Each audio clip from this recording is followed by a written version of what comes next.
Tara, samahan niyo naman kaming mag-hatch and grow ng panda. For today's video, meron na naman tayong bagong aabangan. And meron nga tayo ditong hatch and grow na panda. At sabi dito sa box, 24 hours lang daw, maha-hatch na. Tinawag ko na din ng twins at nag-ready na ako dito ng glass. And dyan nga natin i-hatch itong ating panda. Bago tayo mag-start, ito muna yung kanyang box. At tara, i-unbox muna natin. Actually, akala ko egg siya. Yun pala, ganito yung kanyang laman. So, color green siya, tapos para siyang bamboo. So, siguro kasi mahilig nga ang mga panda sa bamboo. Maliit lang din talaga siya, tapos dito sa ibabaw, merong isang butas. And then, dito naman sa kanyang ilalim is merong dalawang hole. And sinilip ko dito, hindi ko nakita yung panda, so hindi ko alam kung paano siya mahahatch. Pero diba, ang ganda ng kanyang design. And pag hinawakan mo siya, para talaga siyang plastic. Ready na nga ang twins, kaya kumuha na din ako ng water. Nilagyan ko lang ng 3/4 na tubig itong ating jar. Then, dito nga at nilagay na ni Charlie itong aming i-hatch na panda. Tuwang-tuwa sila habang lumulubog kasi merong bubbles na lumalabas. Napasukan na nga din ng tubig itong ating bamboo na may lamang panda. Paulit-ulit pa nga siyang nilubog ni Charlie and Chino kasi natutuwa talaga sila habang bumabagsak. At dito nga, tingnan mo, taas-baba talaga itong ating panda. Nabasa na nga din yung table tapos binabalik nila yung tubig. Hanggang sa nahilo na lang talaga ang ating panda. In-explain ko sa kanila na kailangan muna ulit naming mag-antay bago tumahatch. Sa bathroom ko siya tinago tapos after 5 hours, nakita ko ganito na kaagad yung itsura. Grabe, sobrang bilis. At halos mawala na nga itong taklob ng ating panda. Pero inikot ko, hindi ko pa rin talaga siya makita. At kung titingnan nyo ng malapitan, para siyang tissue. Hindi ko na muna inawakan kasi kailangan pa nga nating mag-wait. After 12 hours, ganito na yung itsura niya. Medyo nasisilip-silip ko na yung panda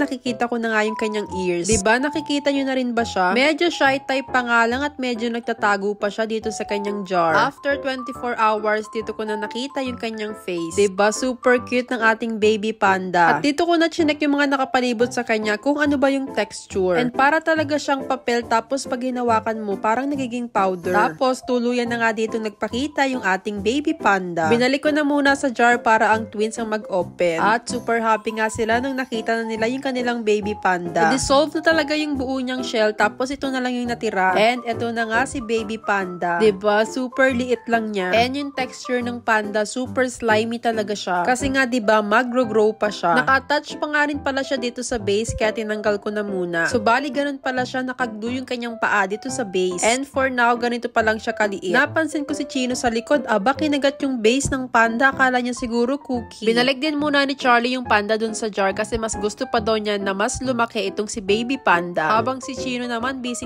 paghalo. Based dun sa box, 14 days, makikita nyo na talaga yung difference kung gaano kalaki yung nilaki ng panda. So, itatry muna natin siyang ibabad for 2 weeks. At ipaalala nyo na lang sa akin pag gusto nyo ng update. Anyway, dito si Charlie, pinipiko niya itong si Chino. Sinasabi niya kasi nakakainin itong dinosaur yung panda. Ito namang si Chino, hindi pala dun sa panda nagwo-worry, kundi dun sa kanyang dinosaur. Kaya ito nga at nag-aagawan pa ang dalawang to. Magaling niya talaga mag-asaran itong si Charlie and Chino. Siguro lilinisin ko muna tong jar tapos papalitan ko ng bagong tubig. And dun natin i-grow itong ating baby panda.